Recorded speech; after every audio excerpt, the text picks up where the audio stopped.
For our mace, reverse lunge, and press, we're going to have an under over grip. So under on the globe side, over on the handle side.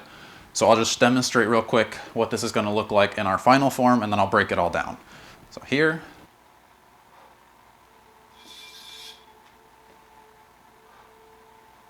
From the front.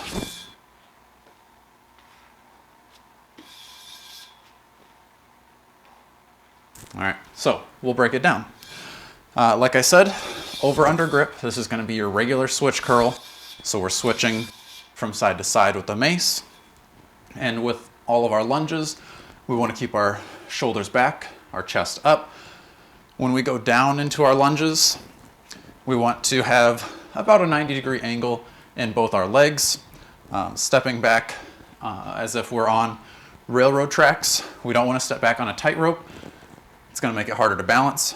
You want to take that foot back and still be about shoulder distance, hip distance apart as you step back. So with our hand grips, we're going to be actively gripping the mace.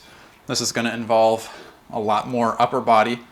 Lunges are obviously a lower body movement, but we're going to get the whole body engaged here. So I like to do a crushing motion with this one, but you can do any of the active grips. You can rip, crush, twist, snap, anything like that. For this video, I'm going to be crushing. To set up, you're going to make sure that the globe is over your forward foot. So I have the globe in my right hand. That means I'm going to step my left foot back so that as I'm in that lunge, I have the mace over my forward foot. So I step back, chest is up, shoulders are back, crushing down on the mace. Then I'm going to press the mace forward, still crushing, bring the mace back, stand up, switch curl over to the other side. Now the mace is in my left hand. That means I'm going to step my right foot back. I crush, I press forward as I crush, I bring it back in as I crush, and I stand up from the front. I switch, mace is back in my right hand, so my left foot steps back, and you can always check that too. If I accidentally step my right foot back when it's in my right hand, I can see that the globe is not over my forward knee, so it means I should be on this side, or maybe I stepped the wrong foot back. But right hand means that my left foot goes back, crush, stay tall, press, and back. Switch, back, press, and up. So some different things here that you may forget about as you go through this, as you get tired. Sometimes as we get tired, form may fall apart. We want to try to keep that form dialed in the whole time. For your lunges, make sure that as you step back, we're staying tall, we're at 90 degrees. Sometimes we may lift our butt, trying to get that good booty picture for Instagram. Keep the hips tucked under. As I tuck my hips under, I'm going to feel that in my quad a lot more.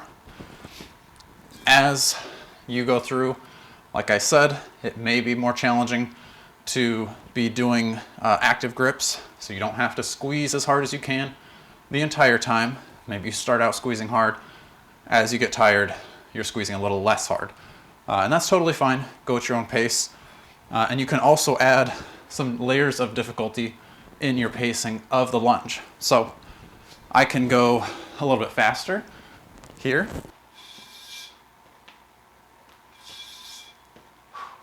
Or so that'll be more challenging because of the cardio aspect of it.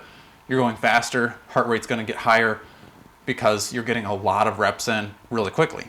But if I go real slow,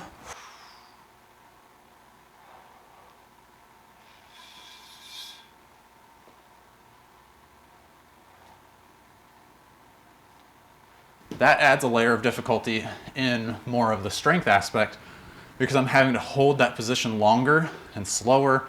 That mace is taking a little bit longer out in front of my body where it's the most challenging to hold. I'm bringing it in, crushing that whole time. My legs are having to hold that lunge longer. So there are layers of not always faster is more hard, sometimes slower can be more challenging, and vice versa. You can do slow and controlled to keep it so if you're getting out of breath, Maybe you want to switch into more of the strength, give your lungs a little bit of a rest. Maybe you're like, whew, my arms are smoked. I've been crushing this mace super hard. Going faster is going to give maybe your arms a little bit of a rest while your cardio gets more of a challenge. So lots of different ways you can play around with just this simple movement.